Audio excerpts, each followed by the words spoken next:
لیکن اب سوال یہ ہے کہ قانونی طور پر یہ ہوگا کیسے کہ نیب کے کیسز بھی ہیں, 40 ضمانتیں وہ پہلے بھی کروا چکے ہیں, تو کوئی اسلام آباد پولیس کے طرف سے یا کوئی انتظامیہ کی طرف سے کوئی اور مقدمات بھی ہیں جن پر عمران خان اندر رہ سکتے ہیں؟ دیکھیں ان کے خلاف مقدمات جو زیادہ تر بنائے گئے تھے, جو خاص طور پہ 9 مئی کے واقعات تھے, ان میں انہوں نے بیل کروا لی تھی.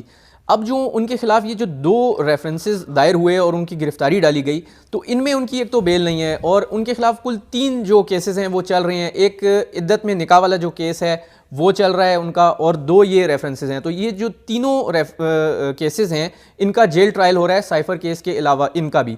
تو اب جب تک ان 2 ریفرنسز میں جو نیب کے ریفرنسز ہیں عمران خان کی بیل نہیں ہوتی, تو تب تک وہ گرفتار تصور ہوں گے. کیونکہ میں آپ کو بتاؤں کہ اگر کسی کیس میں سپریم کورٹ نے ضمانت لے بھی لی ہے, تو جو رہائی کا آرڈر ہوتا ہے اس پہ یہ لکھا ہوتا ہے کہ ان کو رہا کر دیا جائے اگر یہ کسی اور کیس میں مطلوب نہیں ہے. تو وہ دیکھا جاتا ہے کہ کیا کسی اور کیس میں کوئی ان کی گرفتاری تو نہیں ہے. تو جو اس وقت صورتحال ہے اور قانونی پوزیشن ہے وہ یہ ہے کہ 2 کیسز میں نیب ان کی گرفتاری ڈال چکی ہے, انہیں اریسٹ کر چکی ہے. تو سائفر کیس میں ضمانت ہونے کے باوجود وہ جیل سے باہر نہیں آ سکتے, یہ ایک فیکٹ ہے. اور ایک اور میں آپ کو بتاؤں, جو الیکشن کے حوالے سے آپ پوچھنا چاہ رہے ہیں, تو الیکشن میں وہ حصہ اس لیے نہیں لے سکتے اگر ان دونوں ریفرنسز میں بھی وہ ضمانت پہ باہر آ جائیں, کیونکہ جو توشہ خانہ فوجداری کیس جس میں 5 اگست کو ہمایوں دلاور صاحب نے ان کو سزا سنائی تھی 3 سال قید کی, وہ سزا جو ہے معطل ضرور ہوئی ہے, ختم نہیں ہوئی. تو جب تک اہلی ختم نہیں ہوتی وہ الیکشن نہیں لڑ سکتے. یہ بڑا ایک امپورٹنٹ ہے. یہ بات تو کلیئرٹی کے ساتھ موجود ہے, اور یہ آپ نے دوبارہ اس کو ریوائیو کر دیا. اویس بھائی مجھے یہ بتائیں کہ ایک اور جو کیس ہے جس کا آپ نے بھی ہلکا سا ایک ریفرنس دیا, وہ ہے عدت میں نکاح کا کیس. اس کا سٹیٹس کیا ہے؟ کیونکہ وہ فرینکلی اسپیکنگ ہمارے مین اسٹریم میڈیا پہ تو یہ باتیں گفتگو نہیں ہوتی, لیکن میں آپ سے جاننا چاہ رہا ہوں کہ وہ سٹیٹس ہے کیا, اور کیا وہ کھڑا ہو سکتا ہے کیس؟ کیونکہ جس طرح کے اس کیس میں بیانات آئے ہیں سامنے, وہ تو بڑے تکلیف دہ قسم کے بیان ہیں, وہ اخلاقی اعتبار سے بھی کوئی اچھے نہیں ہیں. تو مجھے پہلے تو یہ بتائیں وہ کیس ہے کیا, اور پھر ہم آگے بات کرتے ہیں اس پہ. دیکھیں یہ جو کیس ہے یہ اسلام آباد کی ماتحت عدالت میں چل رہا ہے. بیسیکلی پہلے اسی نوعیت کی ایک درخواست ایک شہری کی جانب سے دائر کی گئی تھی, اور اس میں یہی موقف اختیار کیا گیا تھا کہ خان صاحب نے جو نکاح کیا بشرا بی بی سے, تو پہلا نکاح اس وقت کیا جب ان کی عدت پوری نہیں ہوئی تھی, اور خاور مانیکا سے جو انہوں نے طلاق لی تھی تو وہ عدت کے دوران نکاح کیا گیا تھا. یہ کیس تھا. لیکن ایک سٹیج پہ آ کے اچانک وہ جو مدعی تھے انہوں نے وہ درخواست واپس لے لی اور وہ کیس ختم ہو گیا. اس کے کچھ دنوں بعد پتہ چلا کہ خاور مانیکا جو سابق شوہر ہیں بشرا بی بی کے, انہوں نے درخواست دائر کر دی اور انہوں نے یہ موقف اختیار کیا. یعنی وہ متاثرہ فریق خود ایک طرح سے عدالت میں آ گیا. جو پہلے شہری تھے, مدعی تھے, وہ متاثرہ فریق نہیں تھے, وہ ایک انہوں نے درخواست ضرور دائر کی تھی. تو اس میں ریلیف کا چانس کم لگ رہا تھا. اس کی وجہ سے یہ خاور مانیکا صاحب جب خود سامنے آئے ہیں تو یہ تھوڑا سا پہلے کی نسبت کچھ مضبوط کیس نظر آ رہا ہے. لیکن ڈیپینڈ کرے گا کہ عدالت میں شواہد کیا پیش ہوتے ہیں, گواہیاں کیا پیش ہوتی ہیں. جو خاور مانیکا صاحب کے ملازم ہیں وہ اپنا بیان تو ریکارڈ کرا چکے ہیں, جس کا آپ نے حوالہ بھی دیا کہ وہ کچھ اتنی اس کے جو کنٹینٹ ہیں وہ مناسب نہیں ہے, اس پہ بحث ہو سکتی ہے. ظاہری سی بات ہے اس پہ جب جرا ہوگی. نہیں وہ تو دیکھیں نا, وہ تو عمران خان صاحب کے اوپر وہ بڑے سنگین قسم کے الزامات لگا رہے ہیں, اور وہ الزامات جو ہیں وہ بغیر نکاح کے تعلقات قائم کرنے کے سنگین الزامات ہیں. لیکن یہ الزامات اس لیے بڑے بھونڈے ہیں کہ یہ الزامات آپ نے آج لگائے ہیں. یہ الزامات لگا کر تو میں یہ سمجھتا ہوں کہ یہ عمران خان صاحب کو گندہ نہیں کیا گیا, بلکہ یہ تو ان کی فیور کی گئی ہے اور بتایا گیا کہ یہ تو کسی کو گندہ کرنے کی کوشش کی جا رہی ہے. ایکچولی جو اس کا امپریشن جو بالکل دیکھیں اس میں یہ چیز ہے نا کہ اب اور یہ بڑے گھٹیا کسی بھی اعتبار سے وہ تہذیب کے دائرے میں وہ باتیں میں بیان نہیں کر سکتا. بالکل اسی طرح ہے. جب ہم نے بھی وہ بیان پڑھا اور وہ ریٹن سٹیٹمنٹ کورٹ کی جانب سے آئی, بلکہ میں آپ کو بتاؤں کہ کورٹ میں جو سٹیٹمنٹ ریکارڈ کرایا لطیف نے, تو بہت ساری چیزیں کورٹ نے از خود جب اس کو تحریری شکل میں لائے تو کچھ چیزیں انہوں نے مائنس کر دیں کہ وہ اتنی مناسب نہیں تھی کہ جن کو تحریری شکل میں لایا جاتا. لیکن اس کے باوجود جو تحریری طور پر جو کورٹ کے ریکارڈ پہ ان کا بیان موجود ہے, اس میں بہت ساری ایسی چیزیں ہیں جو اس طرح بیان کرتے ہوئے مناسب نہیں مناسب ہے اور ہمیں کرنی بھی نہیں چاہیے. جی بالکل. تو لیکن میرا خیال ہے کہ یہ جو کیس ہے یہ اخلاقی طور پہ انہیں تھوڑا ڈیمیج ضرور کرے گا, لیکن جو باقی 2 کیسز ہیں جو کرپشن والے, وہ اس میں تھوڑا سا جو ہے نیب سے ہماری جو پروزیکیوٹر سے بات ہوئی وہ بہت پر امید ہیں کہ اس میں خان صاحب کو سزا ہو سکتی ہے. میں اب آپ کو اس کیس کے بارے میں بتا دوں. اس کیس میں جو اسلامک فیملی لاز ہیں یا اسلامک, بلکہ ایک منٹ, آپ نے وہ جو نکاح خواہ ہیں ان کا انٹرویو بھی متعدد بار کیا ہے, شروع میں کیا تھا. جی جی جی. لیکن میں اس کیس میں نا, یہ جو ان خان صاحب کے اوپر عدت والا جو کیس ہے, اس کیس میں جو حدود کے قوانین ہیں ان کے مطابق اگر آپ کسی پہ جھوٹا الزام لگاتے ہیں نا, جی جی, تو اس کے اوپر آپ پہ قذف لگے گی, یعنی کہ آپ پہ الٹا سزا آپ کو ہوگی. اور جس نوعیت کے سنگین اور میرے خیال میں بڑے, میں کیا ان الزامات کو, جو باتیں انہوں نے کی ہیں ان کے ملازم نے, اس کے لیے تو ایٹ لیسٹ 3 گواہ چاہیے. تو 3 گواہ تو نہیں ہیں, یہ تو قانونی طور پہ بھی ثابت کرنا. لیکن اعزاز اس میں ایک اور نقطہ ہے بڑا جو باریک, وہ یہ ہے کہ وہ جو آپ حوالہ دے رہے ہیں نا, وہ تو وہ باتیں ہیں کہ جو پہلے نکاح سے بھی پہلے کی باتیں ملازم نے کی ہیں. ہم یہ بات کر رہے ہیں کہ جو پہلا نکاح ہوا وہ بھی مفتی سعید نے اس کی وہ بتائی ہے ڈیٹ, اور خاور مانکہ میں بھی بتایا کہ وہ تو عدت میں ہوا. تو جو عدت میں نکاح ہوا پہلا, تو وہ اگر اس کے بعد انہوں نے کوئی وہ کیا, وہ تو اس پہ تو کوشچن نہیں کیا جا سکتا. اب وہ دیکھنا یہ ہوگا کہ وہ عدت میں ہوا تو اس کی شرعی حیثیت کیا ہے. بالکل ٹھیک ہے. تو اویس جی بہت شکریہ آپ کا, آپ نے عزت افزائی کی, آپ آئے, بڑی مہربانی آپ کی. بہت شکریہ. ناظرین, اس وقت اویس کی گفتگو تو ہمارے ہاں کمپلیٹ ہوئی, لیکن میں آپ کو کراچی لے کے چلتا ہوں جہاں پہ کامران رضی موجود ہے, اور کامران رضی سے جانتے ہیں کہ 7 شریف سے تقریباً 1.5 کروڑ مالیت کا جو سونا ہے وہ کیسے چوری ہوا. کامران بہت شکریہ آپ کا. کامران آپ بتائیں, آپ کے کیا حال ہیں آپ کے؟ جی میں ٹھیک ہوں اعزاز صاحب, آپ کیسے ہیں؟ زبردست. آپ یقینی طور پہ بزی ہوں گے وہاں پہ, کراچی میں کافی سرگرمی ہے الیکشن کی بھی, تو آپ ادھر بھی بزی ہیں میرے حال میں. جی بالکل, الیکشن کے سلسلے میں نامینیشن فارم جمع کرائے جا رہے ہیں, تو ہم یہاں پر یقیناً سیاسی جماعتوں کے ساتھ اور الیکشن کمیشن میں جو وقت ہے وہ زیادہ وہیں گزر رہا ہے آج کل. تو بالکل.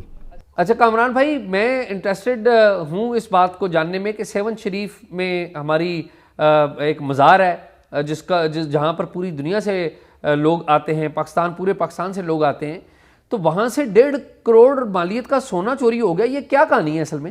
دیکھیں یہ بڑا آج ایک بڑا یہ انکشاف ہوا ہے ہمارے لیے بھی, اور پہلے ہم سنتے تو رہتے تھے کہ جو درگاہیں ہیں سندھ میں, وہاں پر جو نذرانے لوگ دیتے ہیں, چاہے وہ کراچی میں حضرت عبداللہ شاہ غازی کی درگاہ ہو یا 7 شریف میں حضرت لال شاہ عباس قلندر کی درگاہ ہو, وہاں پر جو نذرانے ہیں انہیں چوری کر لیا جاتا ہے. محکمہ اوقاف کا عملہ اس میں ملوث ہوتا ہے. لیکن یہ تو بہت ہی ایک نیا سا منفرد کیس ہمارے سننے میں آیا ہے, جس میں پتہ یہ چلا ہے کہ صرف 1 مہینے میں وہاں پر جو اوقاف کا مینیجر تھا, زبیر بلوچ اس کا نام ہے, صرف 1 مہینے میں اس نے نذرانے جو زائرین وہاں پر نذرانہ دیتے ہیں, تقریباً 1 کروڑ 23 لاکھ سے زائد کا جو زیورات تھے یا جو سونے کی اشیاء لوگوں نے وہاں مزار پر چڑھائی تھی یا دی تھی, وہ اس نے چوری کر لی ہیں. بڑا یہ کچھ عرصہ پہلے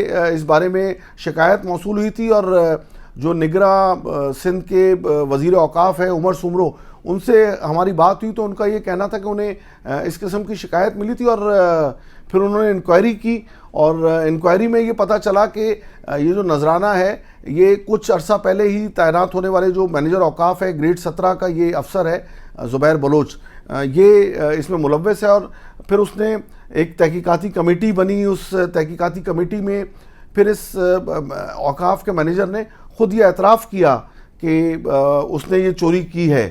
تو بہت ہی ایک دلچسپ قسم کا واقعہ ہے جو ہم دیکھ رہے ہیں کہ اتنے بڑے صوفی ہیں سندھ کے, جن سے ملک بھر میں لاکھوں کروڑوں لوگ جو ہے وہ عقیدت رکھتے ہیں. اور میں اعزاز صاحب آپ کو ایک بات بتاؤں کہ حضرت لال شاہ عباس قلندر کی جو درگاہ ہے اس میں نہ صرف سندھ بلکہ پورے ملک سے لوگ آتے ہیں, اور جب ان کا جو عرس ہوتا ہے ہر سال, اس میں تقریباً ایک اندازے کے مطابق کوئی 20 لاکھ کے قریب لوگ ہیں جو پورے ملک سے آتے ہیں. اس کے لیے خصوصی ٹرینیں بھی چلائی جاتی ہیں, تو بہت بڑی تعداد میں عقیدت مند ہیں جو حضرت لال شہباز قلندر کی درگاہ پر آتے ہیں اور مختلف اپنے اپنے جو محبت ہے اس کا اظہار کرتے ہیں, وہاں نذرانہ دیتے ہیں, کیش کی صورت میں بھی دیتے ہیں, اور یہ جو ہم نے دیکھا کہ زیورات بھی لوگ اپنے سونے کی چیزیں بھی جو خواتین ہیں یا جو دیگر زائرین ہیں وہ اپنا دیتے ہیں, اور اس کو اتنی آرام سے چوری کر لیا, اور یہ صرف ایک مہینے میں یہ چوری کا واقعہ ہوا ہے.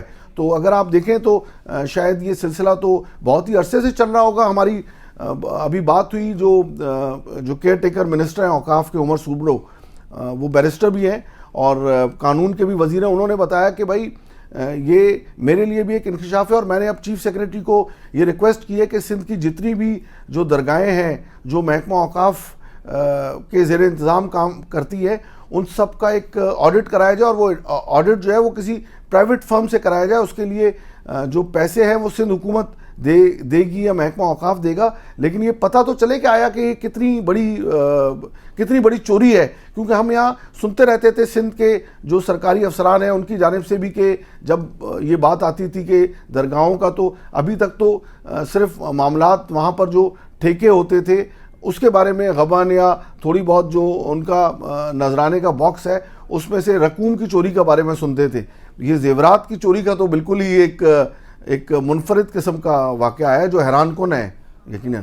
کامران بھائی, دو باتیں ہیں اس میں. پہلی بات تو یہ بتائیں کہ یہ بھی تو ہوتا ہے کہ عام طور پہ جو لوگ قبول کر لیتے ہیں یا اعتراف کرتے ہیں ان کے پیچھے بھی کچھ لوگ ہوتے ہیں, وہ کچھ لوگوں کو بچا بھی جاتے ہیں. کہیں ایسا کیس تو نہیں ہے کہ یہ پہلے سے یہ کام کر رہے ہیں اور تھوڑی سی مقدار ہمیں پتہ چل گئی ہے, اس کو انہوں نے اعتراف کر لیا شاید کسی کو بچانے کے لیے؟ دیکھیں, ہمیں جو ابھی تک جو ہماری بات ہوئی ہے اس میں تو اشارے اس قسم کے دیے جا رہے ہیں جیسے کہ یہ جو محکمہ اوقاف کے جو انتظامی سربراہ ہیں ان کو کہا جا رہا ہے کہ یہ اس مینیجر اوقاف کو کچھ عرصہ قبل سیکریٹری اوقاف کی جانب سے یہاں پر مقرر کیا گیا تھا, اور اس کی بھی تحقیقات کی جا رہی ہے. اور وزیر اوقاف نے ہمیں کہا ہے کہ ان کے پاس کوئی اور طریقہ نہیں ہے, تو انہوں نے اب یہ جو ملزم ہے جس پر یہ الزام ہے کہ اس نے 1.25 کروڑ سے زائد کے زیورات چوری کیے ہیں, اس کو یہ موقع اب دیا جا رہا ہے کہ وہ حلف اٹھا لے اور یہ بتائے کہ اس کے ساتھ اور کون لوگ اس کے ساتھ شریک ہیں, کون لوگ ہیں جن کی پشت پناہی پر وہ یہاں آیا تھا اور یہ سب کچھ کر رہا تھا. کیونکہ وزیر اوقاف کہتے ہیں ہمارے پاس کوئی اور طریقہ نہیں ہے کہ ہم اس سے اعتراف کرا سکیں. دوسری جانب انہوں نے اینٹی کرپشن ڈپارٹمنٹ کو بھی لیٹر لکھ دیا ہے محکمہ اوقاف کی جانب سے کہ اس معاملے کا مقدمہ درج کیا جائے, اور یہ جو زبیر بلوچ جو اس میں ملوث ہے وہ ابھی اپنے ریٹائرمنٹ کے قریب ہے, کچھ ہی عرصے میں وہ ریٹائر ہونے والا ہے. تو یہ بھی ہدایت جاری کی گئی کہ اس کے تمام جو واجبات ہیں, اس کی جو پینشن ہے, اس کے لیے جو پیپرز تیار ہو رہے ہیں اس تمام عمل کو روکا جائے, اس کی سیلریز کو بھی روکا جائے. تو یقیناً ضرور کوئی نہ کوئی پشت پناہی ضرور ہوگی, اور یہ کوئی ایک فرد تو یہ کام نظر نہیں آتا کہ کوئی ایک فرد یہ کر سکتا ہے. اس میں وہاں جو اوقاف کا عملہ ہے یا بڑی تعداد میں ہمیں یہ معلوم ہوا ہے کہ حضرت لال شہباز قلندر کی درگاہ پر اوقاف کے ملازمین کے علاوہ بڑی تعداد میں پرائیویٹ لوگ بھی ہیں جو یہ وہاں کا جو انتظام ہے یا وہاں کے جو مالی امور ہیں, وہاں پہ جو نذرانوں کی وصولی کا کام ہے اس پہ نظر رکھتے ہیں. تو اب مزید اینٹی کرپشن ہی تحقیقات کرے گا ان سے, تو معلوم ہو سکے گا کہ اور کون کون لوگ اس میں ملوث ہیں. لیکن یہ بہت ہی بڑا واقعہ ہے, بڑا سنسنی خیز سا واقعہ ہے. کامران بھائی بہت شکریہ آپ کا. کامران بھائی بڑی مہربانی. ناظرین دیکھیے یہ کتنا بڑا المیہ ہے کہ سندھ کے اندر اور ایون پاکستان کے اندر تعلیم کے شعبے میں بہت بڑی انویسٹمنٹ کی ضرورت ہے. لوگ غربت کا شکار ہیں, لوگ بھوک کا شکار ہیں, لیکن جو ہمارے لوگ ہیں وہ درگاہوں کے اوپر پیسے دینا, اس طرح کی جگہوں پر پیسے دے کر یا گداگروں کو پیسے دے کر ثواب کمانا زیادہ اہم سمجھتے ہیں. اور اس کے آگے کیا ہوتا ہے یہ بھی کامران رضی نے ہمیں بتا دیا. تو آپ نے دونوں کہانیاں سنی کہ عمران خان صاحب جیل میں ان کی سائفر کیس میں تو ضمانت ہوگی, وہ واپس جیل سے رہا نہیں ہوں گے, اور کیوں نہیں ہوں گے. اور دوسری کہانی آپ نے یہ بھی سن لی کہ 1.5 کروڑ روپے مالیت کا جو سونا ہے وہ 7 شریف کی جو مزار ہے وہاں سے چوری کیا گیا.